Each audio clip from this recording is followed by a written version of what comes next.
तो बच्चों हम कुछ महत्वपूर्ण रासायनिक यौगिक के बारे में पढ़ रहे थे, ठीक है।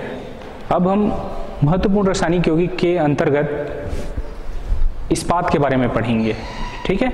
इस्पात क्या होता है, इस्पात या स्टील, है ना। और पिटवा एवं ढलवा लोहे से इस्पात निर्माण की विधियां कौन कौन सी है, उससे पिटवा और ढलवे लोहे से इस्पात कैसे प्राप्त किया जाता है, इसके बारे में आज हम पढ़ेंगे, ठीक है। तो ठीक है, देखें फिर इस्पात या इसी को इंग्लिश में कहते हैं स्टील, है ना। इस्पात जो है लोहे और कार्बन का मिश्र धातु होता है ना। लोहा और कार्बन का क्या होता है, एक मिश्र धातु होता है, जिसमें, है ना, लोहा लगभग 98 से 99.9% होता है। 98 से, है ना, 99.9% आपका क्या होता है, लोहा होता है, ठीक। कार्बन लगभग 25.25, है ना, 0.25 से 2% लगभग कार्बन होता है, ठीक, है ना। 0.25 से लेकर 2% के लगभग क्या होता है, कार्बन होता है, ठीक है। इनसे मिलकर क्या बनता है, इस्पात बनता है। इससे मिलकर क्या बनता है, इस्पात। इस्पात, है ना, एक क्या है, मिश्र धातु है। क्या है, मिश्र धातु है। लोहा जिसमें 98 से 99% होता है ना, और कार्बन की मात्रा 0.25 से 2% के लगभग होती है ना। इससे मिलकर क्या बनता है, मिश्र धातु बनाया जाता है, ठीक है, जिसको क्या कहते हैं, इस्पात कहते हैं, ठीक। हम आगे बढ़ते हैं तो इस्पात निर्माण की विधियां देखें। तो इस्पात निर्माण की विधियों में हम पिटवा लोहा से इस्पात प्राप्त करते हैं और ढलवा लोहा से इस्पात प्राप्त करते हैं, ठीक।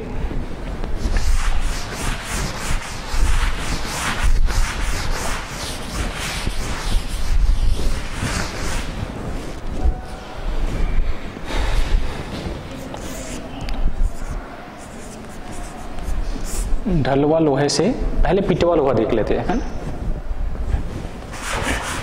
पिटवा लोहा और ढलवा लोहा, है ना। पिटवा लोहा और क्या होता है, ढलवा लोहा। पिटवा लोहे से इस्पात प्राप्त करना,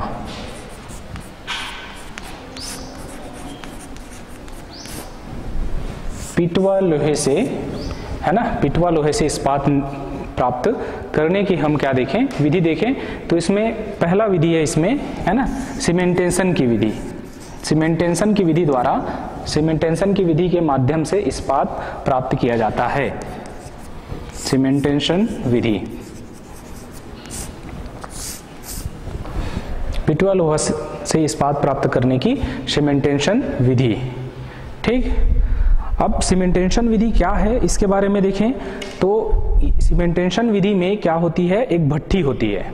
क्या होती है, भट्ठी होती है, जो क्या होती है, अग्निशः ईंटों की बनी होती है। इसमें क्या होती है, एक भट्ठी होती है ना। क्या होती है, एक भट्ठी होती है जो अग्निशः ईंटों का बना होता है।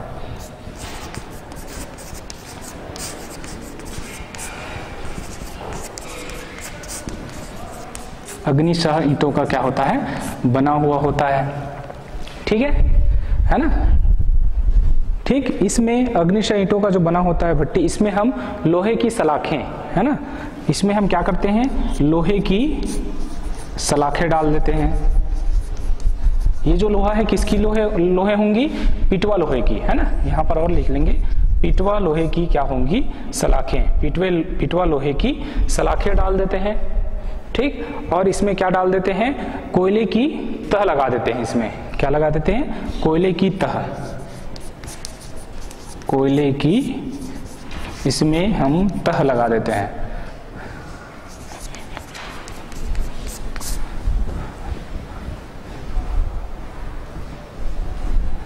कोयले की तह लगाते हैं। ठीक है,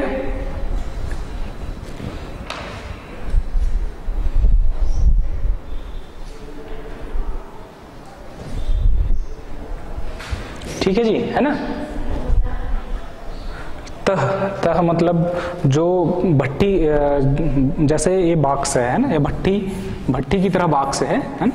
इसमें जो है ना, ये जो इसके ऊपर ये जो किनारे किनारे है ना लगाया जाता है, जैसे ये, ठीक है, नीचे लगाया जाता है, उसको तह बोलते हैं। ठीक, तो ये भट्टी जो है मतलब बॉक्स टाइप का होता है।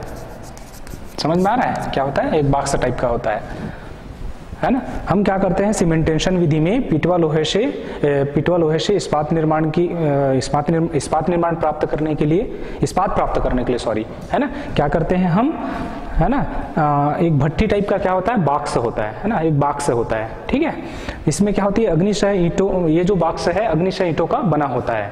ठीक है, इसमें हम क्या करते हैं, लोहे की सलाखें डाल देते हैं, प्लस कोयले की इसमें क्या लगाते हैं, तह लगाते हैं, ईंधन के लिए, है ना। कोयला क्यों डालते हैं, ईंधन के लिए। समझ में आ रहा है ना। फिर इसको भट्टी में लेकर, है ना, इस जो बॉक्स, भट्टीनुमा जो बॉक्स होता है ना, भट्टीनुमा, है ना, मैंने पहले भट्टी बोला था, है ना, वो भट्टी आकार का एक बॉक्स होता है। ठीक है, उस बॉक्स को, भट्टीनुमा बॉक्स को हम क्या करते हैं, भट्टी में डालते हैं, है ना, और भट्टी में लेकर लगभग 1000 सेंटीग्रेड, है ना, वहां का तापमान कितना होता है, 1000 सेंटीग्रेड ताप पर, है ना, हम इसको 8 से 10 दिनों तक गर्म करते हैं। 8 से 10 दिन तक गर्म होती है।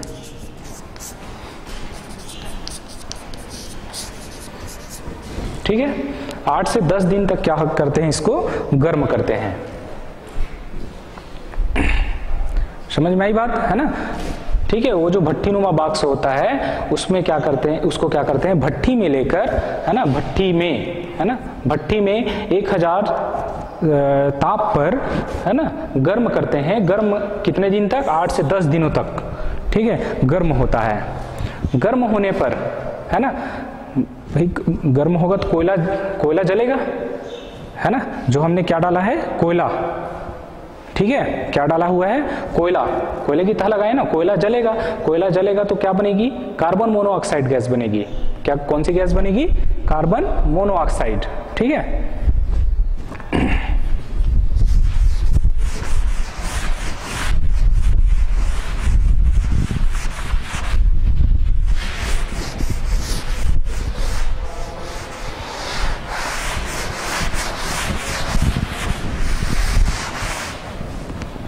कौन सी गैस बनेगी इसमें, कार्बन मोनोऑक्साइड। कोयले के जलने से कार्बन मोनोऑक्साइड गैस बनती है ना, जो कार्बन और कार्बन डाइऑक्साइड में बदल जाती है। ठीक है, carbon monoxide gas, carbon monoxide gas बनती है, जो कार्बन और कार्बन डाइऑक्साइड में क्या हो जाती है, बदल जाती है।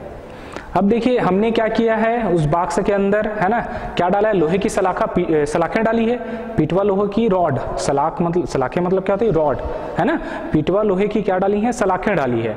तो वो जो सलाखें हैं, है ना, इसको अवशोषित कर लेता है, कार्बन मोनोऑक्साइड को क्या करता है, अवशोषित कर लेता है। अवशोषित करने के बाद जो कार्बन डाइऑक्साइड तो अलग हो जाता है ना, तो कार्बन अवशोषित हो जाता है, कार्बन क्या हो जाता है, उसमें अवशोषित हो जाता है। तो पिटवे जो सलाखें होती है, सलाखें, है ना, कार्बन को क्या कर लेती है, अवशोषित कर लेती है।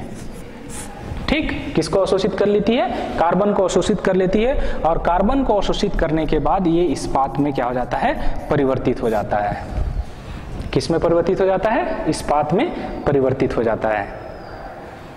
ठीक है ना, मतलब पिटवा जो लोहा है, पिटवा मतलब इस्पात कैसे बनाते हैं, लोहे और कार्बन की क्या है, मिश्र धातु है ना।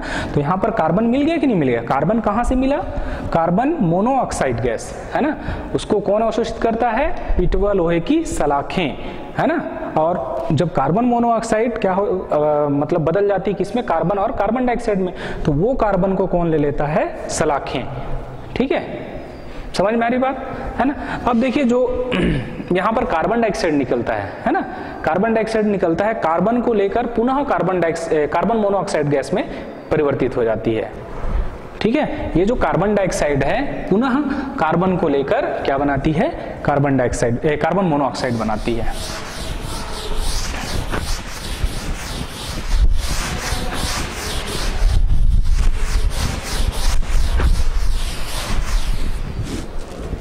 देखिए, है ना, मैंने क्या बोला, कार्बन डाइऑक्साइड क्या कार्बन को लेकर क्या बनाती है, पुनः कार्बन मोनोऑक्साइड में क्या हो जाता है, परिवर्तित हो जाता है, कार्बन मोनोऑक्साइड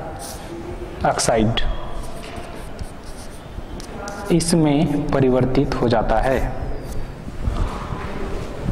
ठीक है जी, है ना।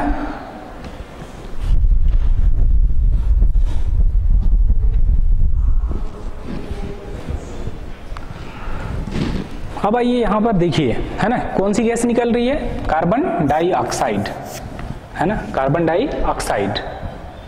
ठीक है जी, कौन सी गैस निकलती है यहाँ पर, कार्बन डाइऑक्साइड गैस निकलती है, जिसके कारण इस्पात में, है ना, इस्पात जो बना रहता है उसमें क्या पड़ जाता है, फफोला पड़ जाता है ना।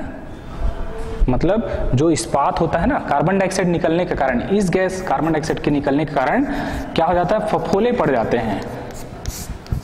किस पर, इस्पात पर। जो हमारे पास इस्पात बना रहता है ना भाई, इस्पात बना रहता है, इस्पात पर फफोला पड़ जाता है ना। फफोला मतलब जानते हो ना, जैसे ये इस्पात है, इस प्रकार से क्या हो जाएगा, फफोला पड़ जाएगा। समझ में आ रहा है, उभार टाइप का आ जाता है ना, गोल गोल गोल गोल उभार टाइप का आ जाता है, फफोला पड़ जाता है। तो इस प्रकार से जो प्राप्त इस्पात होता है उसे फफोलेदार इस्पात भी कहा जाता है। इस प्रकार जो प्राप्त इस्पात होता है उसको फफोलेदार, है ना, फफोलेदार इस्पात कहते हैं। ये फफोला किसके कारण पड़ता है, कार्बन डाइऑक्साइड गैस की वजह से पड़ता है। समझ में आ रही बात, ठीक है जी।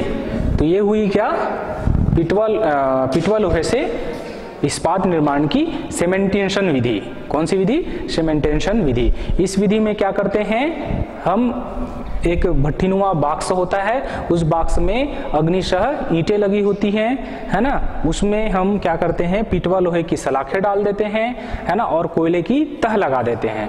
फिर इसको भट्टी में ले जाकर, कम से कम भट्टी का जो तापमान होता है 1000 सेंटीग्रेड होता है, ठीक है, उसको लेकर 8 से 10 दिनों तक हम क्या करते हैं, गर्म करते हैं। गर्म करने पर कोयला गर्म करेंगे तो कोयला जलेगा, कोयला जलता है तो कार्बन मोनोऑक्साइड गैस बनती है। कार्बन मोनोऑक्साइड जो है किसके द्वारा, जो सलाखें होती है वो अवशोषित कर लेती है कार्बन मोनोऑक्साइड गैस को। ठीक है, और कार्बन मोनोऑक्साइड जो है कार्बन और कार्बन डाइऑक्साइड में क्या हो जाता है, बदल जाता है, और सलाखें कार्बन में ही सलाखें में क्या हो जाती है, कार्बन वहां रुक जाती है और कार्बन डाइऑक्साइड क्या हो जाती है, बाहर निकल जाती है। ठीक है, तो कार्बन को सलाखें लेकर, है ना, सलाखों के ऊपर कार्बन बच जाता है ना, जिसके कारण वो किस में परिवर्तित हो जाता है, इस्पात में परिवर्तित हो जाता है। समझ में आई बात, है ना। और इस प्रकार से कार्बन डाइऑक्साइड क्या हो जाती है, बाहर निकल जाती है, और जब इस्पात बनता है तो कार्बन डाइऑक्साइड बाहर निकलता है, तो इस्पात पर क्या पड़ जाते हैं, फफोले पड़ जाते हैं। ठीक, इस वजह से इसका नाम क्या हो जाता है, फफोलेदार इस्पात। समझ में आई बात। तो ये आपका क्या हो गया, इस्पात निर्माण की, पिटवे लोहे से इस्पात निर्माण। ठीक, इसके बाद हम देखें ढलवा लोहा से।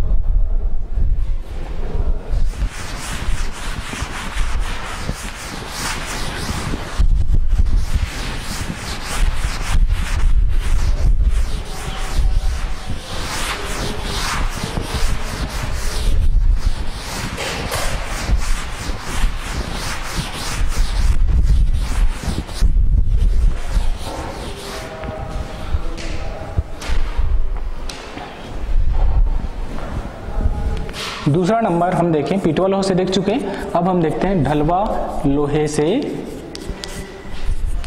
इस्पात निर्माण की विधि।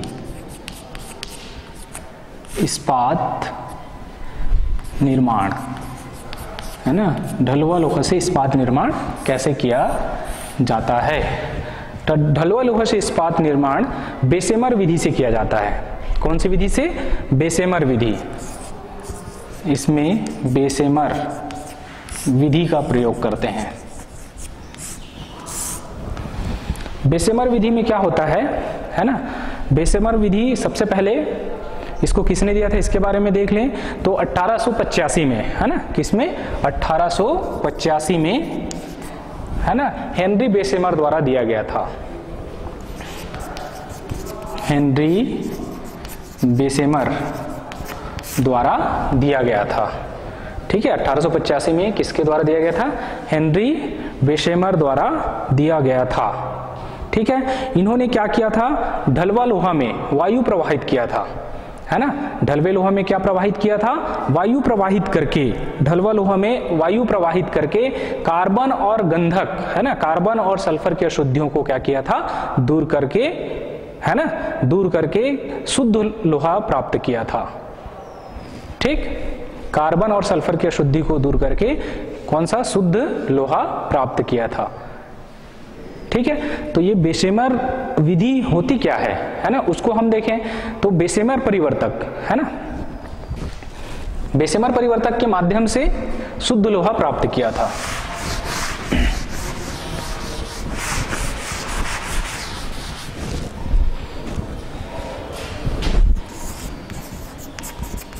बेसेमर परिवर्तक, बेसेमर परिवर्तक में, है ना? तो बेसेमर परिवर्तक क्या होता है?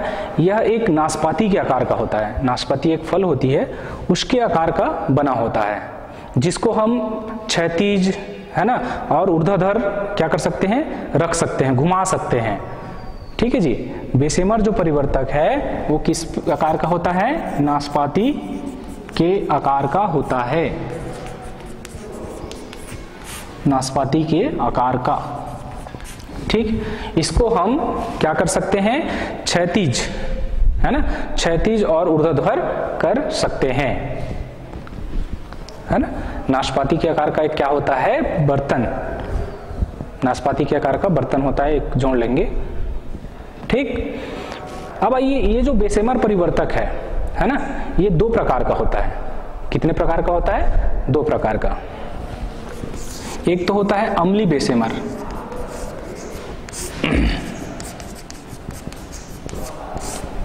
और दूसरा होता है क्षारीय बेसेमर।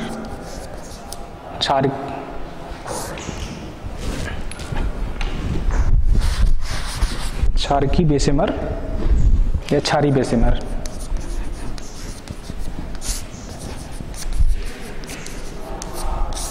बेसेमर परिवर्तक दो प्रकार का होता है, अम्लीय बेसेमर और क्षारकीय बेसेमर, है ना? बेसेमर परिवर्तक के बारे में मैंने बताया, क्या बताया? कि नाशपाती के आकार का एक बर्तन होता है जिसको हम क्षैतिज और ऊर्ध्वाधर क्या कर सकते हैं? घुमा सकते हैं, है ना? एक चीज और बताना मैं भूल गया, इसमें जो बेसेमर परिवर्तक होता है ना, उसमें क्या होता है? नीचे छिद्र होते हैं, है ना? किसके लिए? वायु के लिए। हम जब चित्र बनाएंगे तो आपको समझ आ जाएगा। ठीक, तो ये दो प्रकार का होता है, अम्लीय बेसेमर परिवर्तक और क्षारीय बेसेमर परिवर्तक। तो सबसे पहले हम क्या देखें? अम्लीय बेसेमर परिवर्तक के बारे में, है ना? ठीक है, अम्लीय बेसेमर परिवर्तक के बारे में देखें।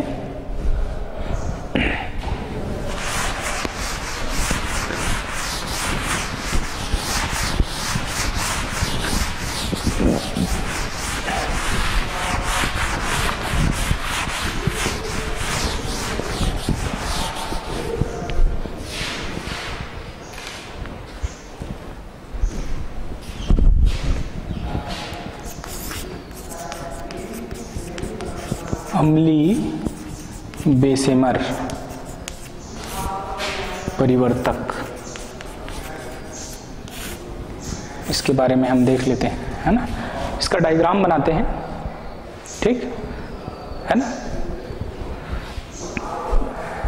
चलिए बनाइए, मेरे साथ साथ बनाइए डायग्राम।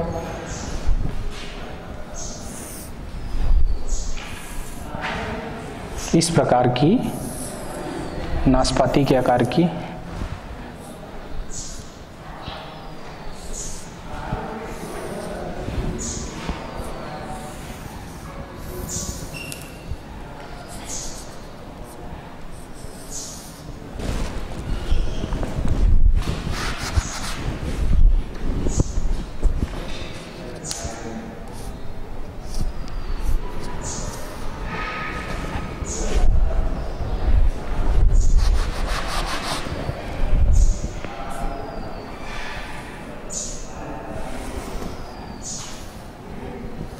इस प्रकार का एक होता है जिसके निचले भाग में छिद्र होते हैं, है ना।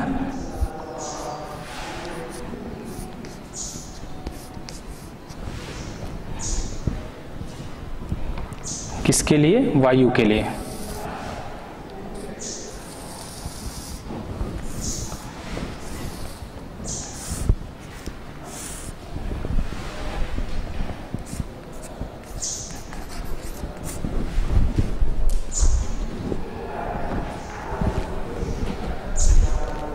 ठीक, यहां से नीचे भाग से, है ना, धातुमल, उसके लिए मार्ग होगा, एक स्टैंड बना लीजिए इस प्रकार से,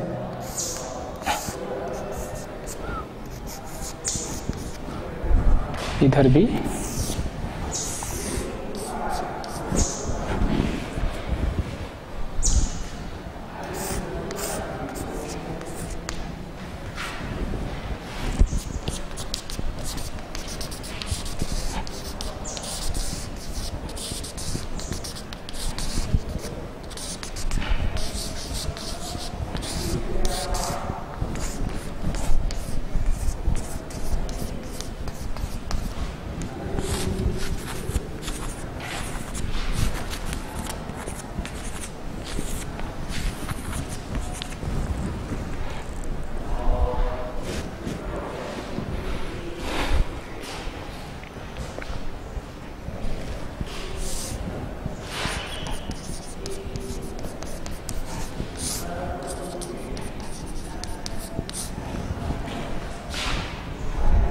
यहाँ पर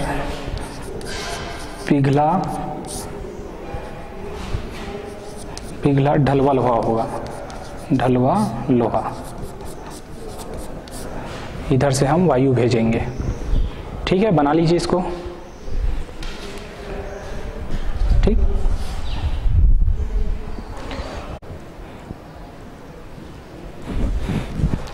ठीक है, हो गया ये, है ना। इसमें धातुमल के लिए स्थान बना लीजिए, है ना। धातुमल निकालने के लिए जैसे हम इधर से बनाए धातुमल के लिए, इसको पूरा जोड़ देंगे और इस प्रकार से, है ना, इस प्रकार से जोड़ लीजिए। धातुमल के लिए मार्ग, धातुमल जो स्लैग कहते हैं उसको,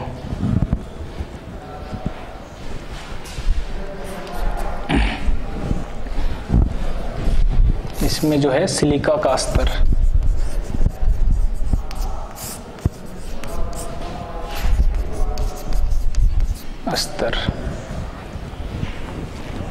हो गया। अब देख लीजिए इधर, है ना, इसका वर्णन देख लीजिए।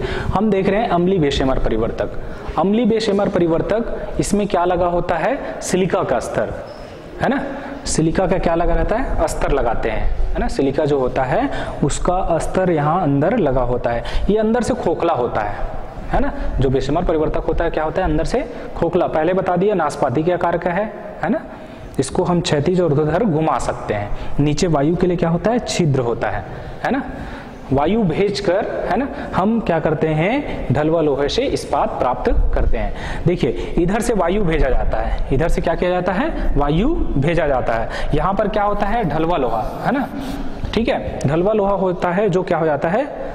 हाँ, एक चीज और, यहाँ पर गर्म वायु लिखेंगे ना, गर्म वायु के माध्यम से होता है। गर्म वायु के माध्यम से होगा तभी तो पिघलेगा, है ना। तो ढलवा लोहा जो डला रहता है वो क्या हो जाता है? पिघल जाता है। पिघलने के बाद, है ना, जो उसमें गैसें बनती है ना, गैसें बनती है, वो गैसें क्या हो जाती है? ऊपर उठती हैं, है ना, ऊपर उठती है। इसमें जनरली कार्बन मोनोऑक्साइड गैस बनती है। कौन सी गैस बनती है? कार्बन मोनोऑक्साइड, CO गैस बनती है, जो यहाँ पर नीली लौ के साथ जलता दिखाई देता है। नीली लौ के साथ क्या दिखाई देता है? जलता हुआ दिखाई देता है। जब ये कार्बन मोनोऑक्साइड गैस, है ना भाई, जब तक निकलेगा ये नीली लौ टाइप का जलता रहेगा। ठीक, जले टाइप का दिख रहा है यहाँ पर, मैंने उस टाइप का बना दिया है यहाँ पर, है ना भाई। तो इसका जब जलना बंद हो जाता है, मतलब निकलना बंद हो जाता है, तो क्या होता है? यहाँ पर ढलवा लोहा नीचे में एकत्रित हो जाता है और धातुमल क्या हो जाता है? मतलब धातुमल को हम क्या करते हैं, नीचे से निकाल लेते हैं। ठीक है, इस प्रकार से ढलवा लोहा क्या हो जाता है, शुद्ध हो जाता है। ठीक है ना। धातुमल क्या होता है, अभी हम देखेंगे क्या क्या रासायनिक अभिक्रिया होती है, उसमें आपको समझ आ जाएगा धातुमल के बारे में। समझ आ रहा है बात, ठीक है ना। एक चीज और याद रखिएगा, इसमें क्या होता है, हम इस अम्लीय बेशमर परिवर्तक में क्या होता है कि इसमें हम सिलिका का स्तर लगाते हैं और इसमें जो है ऐसे ढलवे लोहा का प्रयोग करते हैं जिसमें सल्फर और फास्फोरस की शुद्धि ना हो। ठीक है, इसमें बिल्कुल सल्फर और फास्फोरस की शुद्धि नहीं होना चाहिए। समझ में आ रहा है बात, है ना। उसमें हम क्या करते हैं, जिसमें सल्फर और फास्फोरस की शुद्धि नहीं होती, उस ढलवे लोहे से हम यहाँ पर क्या बनाते हैं, इस्पात बनाते हैं। समझ में आ रही बात, है ना। तो ये समझ आ गई बात, ठीक है। एक बार और देख लीजिए, इसमें अम्लीय बेशमर परिवर्तक में क्या होता है, सिलिका का अस्तर लगा होता है। अब इसमें हम जो ढलवा लोहा का शुद्धिकरण करते हैं उसमें फास्फोरस और गंधक की अशुद्धि ना हो, उसको लेकर, है ना, हम बेशमर परिवर्तक में डाल देते हैं। पहले क्षैतिज कर लेते हैं, क्षैतिज करके डालते हैं, फिर उसको ऊर्ध्वाधर खड़ा कर देते हैं। खड़ा करने के बाद क्या करते हैं, इधर से हम गर्म वायु प्रवाहित करते हैं। गर्म वायु प्रवाहित करते हैं तो ढलवा लोहा क्या हो जाता है, पिघल जाता है। पिघलने के बाद उसमें से कार्बन मोनोऑक्साइड गैस निकलती है जो ऊपर नीली लौ के साथ क्या होती है, जलती है। जब जलना बंद हो जाता है तो क्या हो जाता है, ढलवा लोहा शुद्ध हो जाता है। समझ में आ रही बात, ठीक है। फिर अपन जो धातुमल बनता है उसको हम साइड से क्या कर लेते हैं, निकाल लेते हैं। समझ में आई बात है ना। हाँ, इसमें अब देखिए, इसमें कौन कौन सी रासायनिक अभिक्रिया होती है ना। इसमें जो रासायनिक अभिक्रिया होती है उनको हम देख लेते हैं।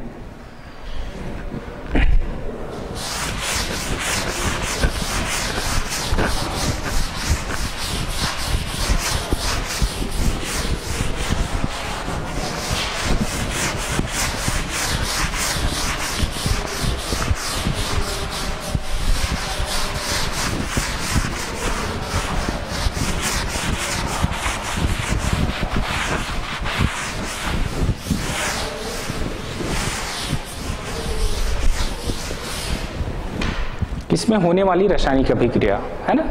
तो सिलिकॉन जो है अपना ऑक्साइड बना के क्या हो जाता है, निकल जाता है। यदि इसमें क्या हो, सिलिका की मतलब सिलिकॉन की अशुद्धि होगी, ढलवा लोहा में सिलिकॉन की अशुद्धि रहती है जो अपना ऑक्साइड बनाकर क्या हो जाता है, निकल जाता है। मतलब SiO2, है ना। ठीक, उसी प्रकार से मैग्नीज 2Mn, है ना। Mn मैग्नीज जो होता है वो अपना ऑक्साइड बना के क्या हो जाता है, ये भी निकल जाता है, 2MnO। ठीक, अब ये दोनों, है ना, जैसे सिलिकॉन और मैग्नीज दोनों के ऑक्साइड आपस में मिलकर क्या बनाते हैं, धातुमल बनाते हैं। SiO2 प्लस क्या, MnO दोनों मिलकर क्या बनाते हैं, धातुमल बनाते हैं। धातुमल जो अपद्रव्य होता है, अशुद्धि, है ना, जो ढलवे लोहे में क्या होती है, अशुद्धि जो होती है उसको बोलते हैं क्या, धातुमल या स्लैग। इंग्लिश में बोला जाता है क्या, स्लैग, है ना। Mn ये क्या होगा, MnSiO3, है ना। MnSi, है ना, मैग्नीज और Si ऑक्सीजन 2 और 1, है ना, दोनों मिल जाएंगे, क्या होगा, SiO3। ये हो जाएगा आपका धातुमल, या इंग्लिश में इसको बोलते हैं स्लैग। ये भी याद रखिए नाम। ठीक, इस प्रकार से हमारा जो ढलवा लोहा है वो शुद्ध हो जाता है अम्लीय बेशमर से। फिर इसको बाहर निकाल कर, है ना, हम कार्बन की मात्रा, इच्छा अनुसार कार्बन की मात्रा मिलाकर इस्पात प्राप्त कर लेते हैं।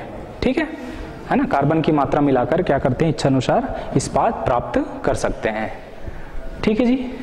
अब देखिए, इसमें एक चीज है, स्पिंगल की बात आती है। स्पिंगल क्या है, स्पिंगल करके आता है, स्पिंगल या स्पिंगल, हाँ स्पिंगल ही है ना। ये क्या है, तो इसमें क्या होता है, लोहा और कार्बन और क्या होता है, मैग्नीज। आपके बुक में दिया है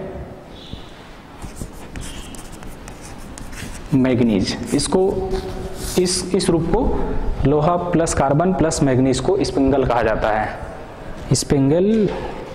ठीक है, ठीक, इनकी मिश्र धातु को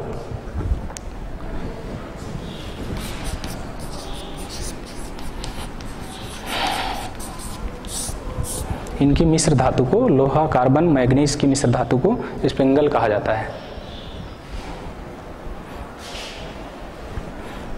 ठीक, समझ आया अम्लीय बेशेमर परिवर्तक। इसके बाद हम आगे बढ़ते हैं, क्या देखें, क्षारीय बेशेमर परिवर्तक, है ना। दोनों में चित्र एक ही होगा, है ना, दोनों में चित्र क्या आएगा, अम्लीय बेशेमर और क्षारीय बेशेमर परिवर्तक में दोनों में चित्र एक ही आएगा, है ना। केवल अंतर क्या रहेगा, अस्तर का। हाँ, एक चीज और, हमने क्या किया था, यहाँ पर सिलिका का अस्तर लगाया था। किसका अस्तर लगाया था, सिलिका का अस्तर। सिलिका का अस्तर क्यों लगाते हैं, ये भी एक क्वेश्चन है ना भाई। सिलिका का स्तर इस कारण लगाते हैं कि लोहा जो है किसी और से क्रिया ना करे, है ना, लोहा किसी से क्रिया ना करे, इस वजह से हम किसका स्तर लगाते हैं, सिलिका का स्तर लगाते हैं। ठीक, आगे देखते हैं क्षारीय बेशेमर परिवर्तक।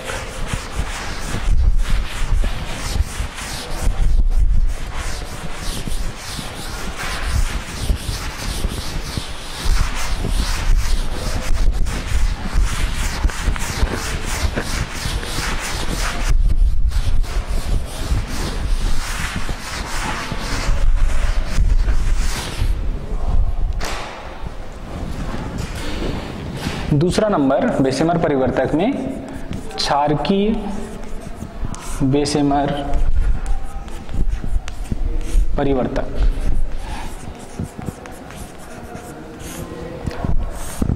क्षारकीय बेशेमर परिवर्तक,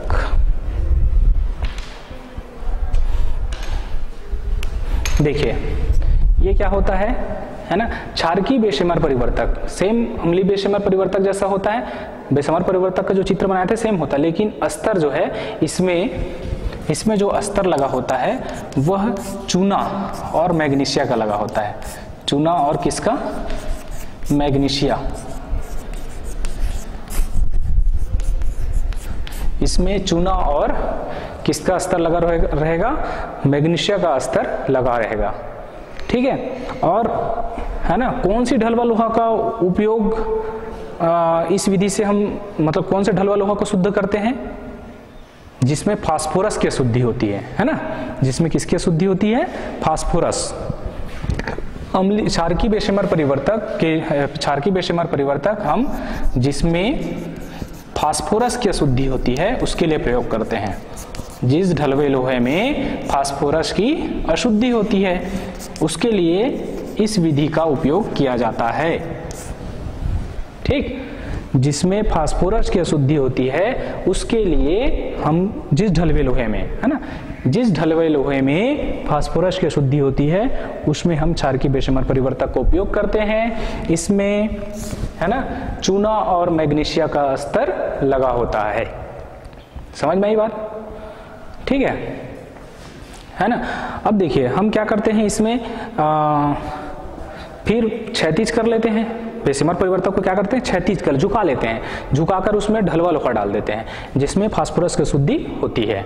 ठीक है, ढलवा लोहा डालने के बाद फिर उसको सीधा खड़ा कर देते हैं। सीधा खड़ा करने के बाद क्या करते हैं, वायु भेजते हैं, है ना, साइड से क्या करते हैं, वायु भेजते हैं।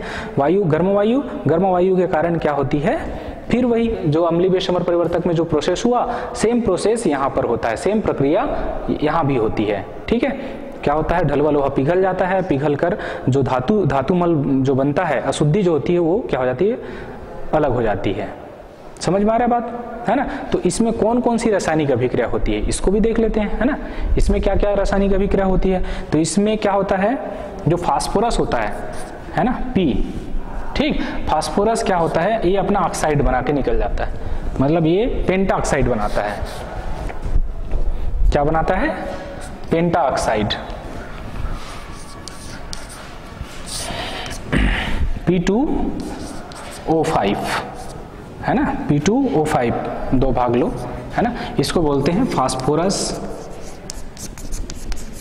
पेंटा ऑक्साइड।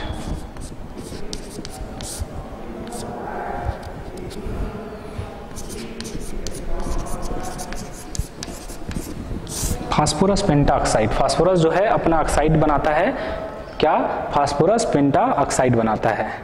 ठीक है, फिर जो कैल्शियम ऑक्साइड है ना, इस फास्फोरस ऑक्साइड के साथ क्या हो जाए, फास्फोरस पेंटाऑक्साइड के साथ मिल जाता है क्या, कैल्शियम ऑक्साइड 3CaO प्लस आपका P2O5 ये दोनों आपस में मिल जाते हैं, फास्फोरस पेंटाऑक्साइड है ना, फास्फोरस पेंटाऑक्साइड आपस में मिल जाते हैं और बनाता है Ca3PO4 ट्वाइस, ठीक, कैल्शियम फास्फेट बनाता है। ये क्या है आपका, कैल्शियम फास्फेट, जो धातुमल के रूप में अलग हो जाता है, जो धातुमल के रूप में अलग हो जाता है, ठीक। इस प्रकार से यहां पर क्या होती है, अभिक्रिया होती है।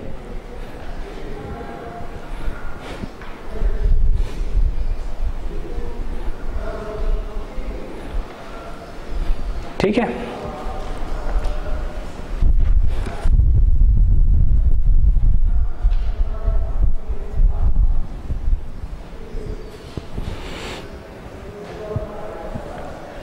ठीक, समझ आया ये, है ना। ठीक है जी। क्षारकीय बेशेमर परिवर्तक में क्या होता है, इसमें चूना और मैग्नीशिया का स्तर लगा होता है और इसमें हम कौन से ढलवे लोहा का प्रयोग करते हैं, जिसमें फास्फोरस की अशुद्धि होती है, ठीक, फास्फोरस की जिसमें अशुद्धि होती है उसके लिए हम क्षारकीय बेशेमर परिवर्तक का उपयोग करते हैं, ठीक। तो इसमें क्या होता है, फास्फोरस जो है अपना पेंटाऑक्साइड बना के निकल जाता है ना, और फास्फोरस पेंटाऑक्साइड फिर कैल्शियम ऑक्साइड के साथ अभिक्रिया करके क्या बनाता है, कैल्शियम फास्फेट बनाता है, जो धातुमल के रूप में बाहर कर दिया जाता है। इस प्रकार से ढलवा लोहा क्या हो जाता है, यहाँ पर शुद्ध हो जाता है, ठीक, समझ आ गया। आगे बढ़ते हैं फिर, है ना।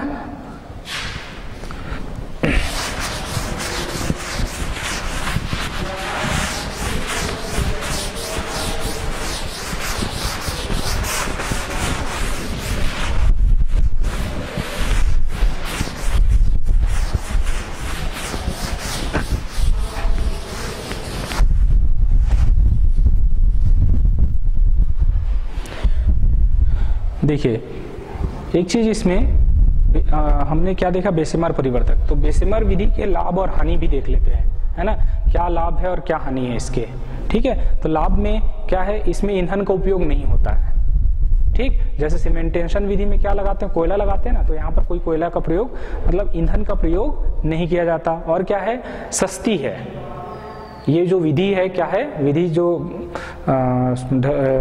ढलवा लोहा से जो इस्पात प्राप्त करने की जो विधि है वो क्या है, सस्ती है, ठीक है, कम खर्च पर हो जाता है, ठीक। और क्या होता है, इसमें कम समय लगता है, टाइम भी क्या, टाइम की बचत हो जाती है, ठीक।